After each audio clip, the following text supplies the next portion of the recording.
Parce qu'un backpacker, comme son nom l'indique, ça prend son sac et ça se casse. Salut, bienvenue sur French in Australia, c'est parti!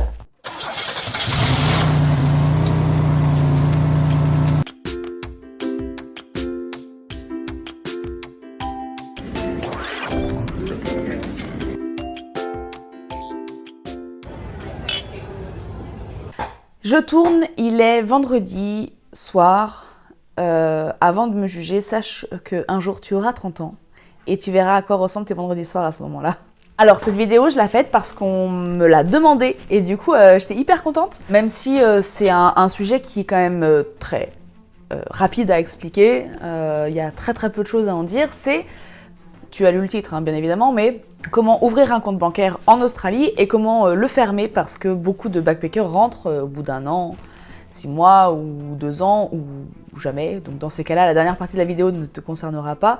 Quoique, tu ne sais pas de quoi l'avenir est fait, donc ça peut toujours être intéressant. Sache une chose déjà, c'est que comme partout, il y a plusieurs banques. Il y a la Common Bank, donc Commonwealth Bank, tu as l'ANZ et tu as la Westpac. Tu en as plein d'autres, bien évidemment, mais là, c'est vraiment les 3 plus grandes banques que tu trouves partout, en fait, dans le pays. Moi, je suis à la Westpac, comme énormément de backpackers, on va tous à la Westpac parce que les frais d'inscription sont gratuits. Donc, tu n'as pas de frais d'inscription. Et c'est pour ça que beaucoup de backpackers choisissent la Westpac au même titre que l'ANZ. Il n'y a pas de frais. Donc ça, c'est quand même quelque chose de super intéressant. Alors, la première étape avant d'ouvrir son compte en banque, première chose, il faut vraiment le faire dès ton arrivée. N'attends pas, il faut vraiment que tu puisses être disposé à travailler au plus vite parce que tu n'as pas envie de taper dans tes économies, bien sûr. Et donc, l'idée, c'est que tu ne trouveras pas de boulot tant que tu n'auras pas de compte bancaire. Et si tu trouves du boulot sans compte bancaire, ça veut dire que c'est du cash in, ça veut dire que ce n'est pas déclaré, ça veut dire que tu es hors la loi. Après, tu te débrouilles avec ça, tu fais ce que tu veux, bien sûr. Je ne suis pas ta mère, mais c'est pas bien. C'est pas bien, il faut pas faire ça. Et je suis personne pour juger, bien sûr. Donc oui, donc je te disais qu'en fait, tu n'as pas de frais. Alors, tu n'as pas de frais pendant 1 an. Ensuite, tu as des frais, je pourrais pas te dire combien exactement, mais c'est pas des gros frais. Moi, je crois qu'ils m'ont oublié et ils m'ont jamais trop taxé sur mon compte, donc je me plains pas, ou ça doit être des montants qui sont vraiment petits. C'est pour ça aussi que j'avais choisi la Westpac, bien sûr. Alors, quand tu vas ouvrir ton compte, il faut tout d'abord t'assurer d'avoir un numéro de téléphone, d'avoir ton passeport et une adresse postale. C'est vraiment la base. Et tu vas me dire, oui, bah, comme partout. Eh bien oui, comme partout, il te faut vraiment ces 3 choses-là. Donc, ton passeport te permettra d'avoir une preuve d'identité, de savoir qui tu es et d'où tu viens. Ça, tu l'as parce que tu as pris l'avion, hein, à moins que tu sois venu à la nage. En tout cas, je l'espère pas pour toi. Il te faut un numéro de téléphone. Et là, ça peut être un peu compliqué. On peut mettre un petit peu de temps. Moi, je sais que quand j'ai ouvert ma ligne téléphonique, je suis allée chez Telstra parce que grandement recommandé. Et on m'a dit, ton téléphone ne correspond pas avec les lignes téléphoniques australiennes.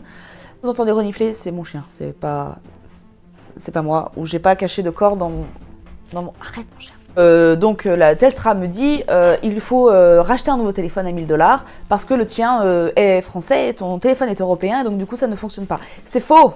C'est faux, c'est pas vrai du tout. Donc plutôt que de dépenser 1 000 $ chez Telstra, j'ai décidé d'aller à Aldi, donc le magasin alimentaire, hein, on est bien d'accord. J'ai acheté une carte à 5 $, ce qui correspond à 3 € et quelques.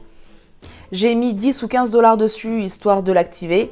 Et en fait, depuis, je suis en prépayé comme ça. Je paye 25 $ toutes les 3 semaines avec une très grande consommation d'Internet, bien entendu. Et là, c'est ma mère qui ne sera pas étonnée. Ça n'a pas changé. Donc tu as ton numéro de téléphone, tu as ton passeport, il te faut une adresse postale. Et c'est là où ça peut être un petit peu compliqué parce que quand tu viens d'arriver, de manière générale, tu es en hostel. Et en hostel, bien sûr que tu peux donner l'adresse de l'hostel, tu peux avoir une poste restante pendant un petit moment, mais c'est vrai qu'au bout d'un moment, il va falloir que tu te trouves une vraie adresse. À partir du moment où tu as trouvé une coloc, quoi que ce soit, tu peux bien sûr mettre cette adresse-là. Moi, ce que je te conseille, c'est qu'une fois que ton compte est ouvert, on reviendra sur le reste des documents, mais une fois que ton compte est ouvert, tu télécharges l'application et sur ton application, tu pourras changer ton adresse au fur et à mesure. Parce qu'un backpacker, comme son nom l'indique, ça prend son sac et ça se casse et ça bouge un peu partout. Moi, bien sûr que l'agence Westpac, quand j'ai ouvert mon compte en banque, n'est plus l'agence que j'utilise aujourd'hui parce que entre-temps, j'ai déménagé au moins 8 à 10 fois peut-être. Mais j'ai pu en ligne, sur l'application, changer mon adresse au fur et à mesure, ce qui permettait d'avoir un suivi des documents par voie postale. Et tu peux également demander à recevoir principalement toutes les informations par message, ce qui est bien déjà pour l'environnement parce que ça t'évite du papier qui va finir à la poubelle, on le sait, ou mangé par ton chien. Tia, qu'est-ce que tu bouffes encore? Pourquoi? Et au moins par message, pas de risque de perdre son courrier, hein. Tout simple, tout bête. Ensuite, on revient sur les documents nécessaires pour ouvrir ton compte. Donc tu as ton numéro de téléphone, tu as ton adresse postale parce que tu as mis l'adresse de l'hostel en attendant, tu as ton passeport, ça c'est top, et ensuite on peut te demander d'avoir ton TFN. Donc ton TFN, je ne sais pas si tu as vu les vidéos précédentes, le TFN c'est ton Tax File Number, c'est ton numéro d'employé. C'est grâce à ce numéro qu'on va savoir si tu es taxé à 15% ou à 32%. C'est un numéro qui est essentiel pour travailler en Australie. C'est gratuit, bien sûr. Si on te fait payer pour le faire, non, c'est gratuit. Si tu as du mal avec l'anglais, tu peux toujours appeler un numéro, et je ne sais plus du tout où il est. C'est un numéro qui te permet d'avoir un traducteur et qui te permet de faire la demande par téléphone. C'est beaucoup plus simple. Moi, à l'époque, je l'avais eu en, quelques jours, je crois. Là, je crois qu'il y a pas mal de délais. J'ai vu passer des posts Facebook où les gens galèrent un petit peu à avoir leur TFN. Donc, ne t'inquiète pas, ça peut arriver. Dans ces cas-là, tu rappelles et tu fais que ça. L'administration en France, tu connais. Eh ben, sache que c'est mieux, mais c'est quand même pareil. Hein. Faut pas se faire d'illusions non plus. J'ai déjà beaucoup parlé, je trouve. Alors, ça y est, ton compte en banque est ouvert. Franchement, il n'y avait pas plus simple. Tu vas trouver tes identifiants sur ton application et vraiment, je te conseille de télécharger l'application. Ça te permet de transférer de l'argent facilement entre ton compte normal et ton compte saving, donc ton compte à côté où tu mets ton argent de façon à avoir un petit seuil un petit peu confortable au cas où il t'arrive quoi que ce soit. Du coup, j'achète des trucs et les gens voient que j'ai des trucs. Ils disent putain, il a des trucs. Moi aussi, je voudrais des trucs. Si tu es en couple, tu peux très facilement ouvrir un compte commun, un compte joint, dont tu auras accès directement sur l'application. Tu auras une seconde carte bancaire qui te permettra de faire tes achats de couple. En fait, voilà, c'est très facile à ouvrir. Moi, j'avais eu un petit souci, c'est qu'on n'avait pas actualisé nos adresses en même temps. C'est-à-dire que moi, j'avais actualisé mon adresse tout de suite et il n'avait pas actualisé son adresse tout de suite. Du coup, on avait deux adresses différentes. Du coup, la banque me disait, vous vivez pas ensemble, donc, pourquoi? Alors, pourquoi? Ce n'est pas vos affaires. Et si on vit bien ensemble, simplement, il a juste fallu remettre à jour les adresses sur les applications ou en tout cas donner l'adresse directement en agence. Honnêtement, si tu as la moindre démarche à faire au début, si tu es perdu, va en agence, ça te coûtera rien, hein, à part perdre une heure, mais ça te coûtera rien et ça te permettra d'y voir un petit peu plus clair. Une des grandes différences que j'ai trouvées avec la France et un truc que j'adore, c'est qu'en fait, quand tu fais un virement, l'argent arrive immédiatement. C'est-à-dire que tu prends de ton saving pour mettre sur ton compte courant, on va appeler compte normal parce qu'il y a trop de trucs. Vous devriez plus utiliser les images quand vous parlez, ça relève le niveau un peu. Donc, quand tu prends de l'argent que tu as mis de côté pour le mettre sur ton compte pour payer maintenant, l'argent arrive dans la seconde. Et ça, c'est vraiment bien parce que tu as fait un peu des courses et tout, tu t'as acheté des trucs. Du coup, j'achète des trucs. Et puis là, le dernier paiement, tu payes et ça passe pas parce que du coup, tu n'as plus d'argent sur ton compte normal, mais tu as l'argent sur ton saving. Tu peux être à la caisse, en 3 clics, tu as transféré 100 balles sur ton compte normal et c'est immédiat. Moi, je me rappelle à l'époque, encore une fois, je suis une personne âgée maintenant, quand je voulais faire un virement, des fois, ça comptait 2 jours. Et c'était insupportable, quoi. Là, c'est dans la seconde, c'est génial, c'est efficace, rapide, c'est tout ce qu'on aime. Maintenant, tu es sur le départ, tu comptes fermer ton compte bancaire. Alors, ce que je te conseille, c'est de le fermer au moment où tu es encore dans le pays. Parce qu'une fois que tu es parti... C'est logique.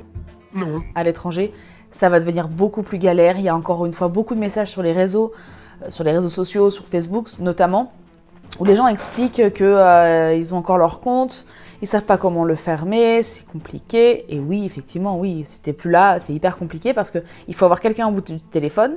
Et déjà, t'as le décalage horaire. Et puis, quand t'es à l'autre bout du monde, c'est encore plus compliqué de faire des démarches administratives. Déjà que quand t'es dans la même ville, devant la personne, en agence, des fois, c'est compliqué et la communication passe mal. Bah alors, quand t'es à l'autre bout du monde au téléphone, c'est un cauchemar. C'est clairement un cauchemar. Donc moi, ce que je te conseille, c'est d'aller fermer ton compte 1 ou 2 jours avant que tu partes. Tu retires ce qu'il y a sur ton compte. Ce que je te propose, c'est Transfer Wiz. Ça s'appelle juste Wiz, je crois, maintenant. C'est vraiment l'application la plus populaire chez les backpackers parce que c'est là où il y a le moins de frais. Tu t'envoies ton argent sur ton autre compte, français, belge, peu importe, ou sur tes cartes. Je sais qu'il y a la N26 et Max. Je crois que c'est Max le nom. Moi, j'avais N26. Donc tu mets un peu d'argent dessus pour de quoi te permettre de payer le transport retour. Tu te gardes, je sais pas, un montant en cash pour vivre les 2 derniers jours et voilà, te payer à manger, faire tes petits trucs avant de partir. Pour fermer ton compte, pareil, c'est hyper simple. Ne t'inquiète pas, ça va bien se passer. Il faut que ton solde soit à 0. Si il te reste 3000 balles dessus, bien sûr, ne ferme pas ton compte. Transfère l'argent avant, mais ça, je pense que j'ai pas besoin de te le préciser. Tu dois avoir 0. Bien sûr, si tu as moins $50, c'est mort. Ah, une chose que j'ai oubliée, souvent, le minimum, c'est 0. Donc, tu peux pas creuser un découvert. Enfin, si je veux faire un paiement de $8 et qu'il me reste $7, ça ne marche pas. Après, si tu as un prélèvement qui passe, oui, tu es à découvert, mais c'est un petit montant, tu reçois un message tout de suite et tu transfères l'argent de ton saving si tu as. Si tu n'as pas, c'est le rush et il faut vite trouver un taf pour pouvoir rembourser ça. Parce que sinon, ils vont pas te louper. Ils vont vraiment pas te louper, comme en France, comme en Europe, comme partout dans le monde en fait. Vraiment. Donc pour fermer ton compte, comme je viens de te l'expliquer, il faut être à 0, il faut avoir annulé tous ses abonnements. Si tu as un abonnement téléphonique et que tu ne payes pas au mois comme moi je le fais, pense à l'annuler avant, histoire que le dernier paiement soit passé avant que tu fermes ton compte en banque, ou n'importe quel autre membership, je pense à la salle de sport par exemple, ou à Netflix, peu importe. Je crois que Netflix coûte moins cher ici d'ailleurs. C'est vraiment l'information inutile mais que tout le monde adore en général. Ce qu'il faut aussi, c'est bien faire attention à ce que tous les paiements que tu as faits ou que les prélèvements, comme je viens de te dire, qui vont être faits, soient bien passés avant que tu fermes ton compte en banque. Donc, moi, j'ai envie de te dire, une semaine avant, essaie de ne plus utiliser ton compte, retire en cash ce que tu as besoin et ça te permettra d'être à 0 tout bien, sans prélèvement à venir, sans même chèque qui doit être posé ou quoi, même si on n'utilise jamais les chèques. Ici, vraiment, j'en ai pas déjà. Et j'en ai jamais utilisé et c'est très bien comme ça. Mais si jamais toi, tu as un chèque, on ne sait pas d'où comment, fais en sorte que ce soit prélevé ou ait été déposé avant de le fermer, bien sûr. Moi, ce que j'aime bien, c'est que sur les websites des banques, ils te disent il faut bien comprendre qu'une fois que votre compte bancaire est fermé, votre carte bancaire est désactivée. Alors, si je pense qu'ils l'ont mis en gras, en surligné, c'est que beaucoup de monde ont dû poser la question ou ont dû faire l'erreur et continuer de faire des paiements alors que le compte était fermé. À la boulette. Ça dépasse tout ce que j'ai pu imaginer. Si tu as fermé ton compte en banque, il n'y a plus d'argent. Donc s'il n'y a plus d'argent, il n'y a plus d'argent sur ta carte bancaire. Donc si tu utilises ta carte bancaire, ça ne va pas fonctionner. Donc c'est pour ça que je te dis, retire un petit montant en cash, transfère tout sur un autre compte que tu as soit en ligne, soit dans ton pays d'origine. Et tout se passera très bien. Vraiment, tout se passera très bien. T'inquiète pas. Hein? T'inquiète. Voilà, donc vraiment le dernier truc que j'ai à dire, c'est voilà, désabonne-toi de tous les trucs, tous les paiements qui doivent être prélevés, annule-les bien correctement un petit moment à l'avance et tout se passera bien quoi. Tout se passera bien vraiment. Faut pas t'inquiéter. Alors une chose que j'ai pas dite aussi, c'est que tu peux bien sûr fermer ton compte en banque directement en ligne, mais ça peut être un peu compliqué. Il faut déjà que ta banque accepte, ait ce système-là, ait mis en place le système de tu peux fermer ton compte en banque directement en ligne. Encore une fois, moi je te conseille d'aller directement en agence parce que sinon ça va être compliqué. Mais ça se fait. Ça se fait. Renseigne-toi par rapport à ça, tu pourras facilement. Voilà. Ça ira très bien. Si tu es encore là dans cette vidéo, alors Je te remercie, déjà, vraiment sincèrement. Ensuite, ce que je voulais dire, c'est que la vidéo sur les tax back va être faite très bientôt. Peut-être que quand celle-ci sortira, l'autre sera en train d'être tournée. Donc sur les tax back, pour vraiment la faire étape par étape. Je suis désolée du retard. Mon boulot m'a fait travailler, à mon grand bonheur, on est bien d'accord, 65 heures la semaine dernière et 40 heures cette semaine. 40 heures, franchement, ça va. 65, je savais plus trop où j'habitais. Je sais plus ce que j'ai mangé, de quoi je me suis nourrie. Je sais plus si j'ai bu assez d'eau. Tout ce que je sais, c'est que j'ai pas vu l'ombre d'une salle de sport. J'ai pas vu l'ombre d'un ami non plus. J'ai vu personne. J'ai vu ni mon futur mari, ni mon chien, qui m'a d'ailleurs énormément manqué. J'ai vu personne, j'ai répondu à personne. Je suis désolée du retard que j'ai dans les commentaires aussi Facebook. Je parle vraiment comme si j'avais déjà 3 millions d'abonnés. Je pense que je prends juste un tout petit peu d'avance sur ce qui va se passer. Donc reste, parce que j'en ai pas fini avec vous. Et j'ai encore plein de choses à vous raconter. Je veux vraiment pouvoir, d'un côté, vous donner des informations qui sont extrêmement utiles. Et de l'autre, j'ai vraiment envie de plus vous partager aussi du lifestyle.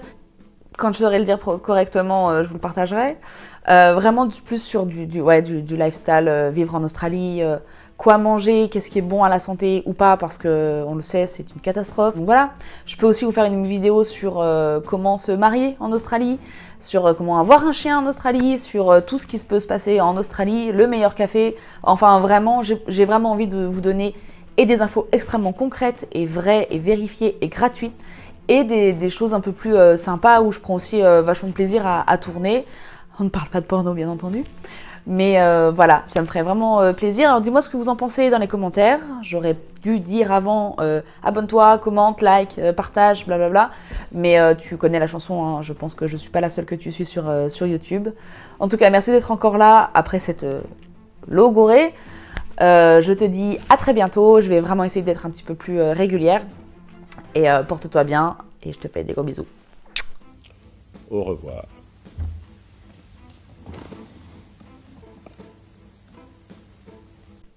L'administration qui te permettra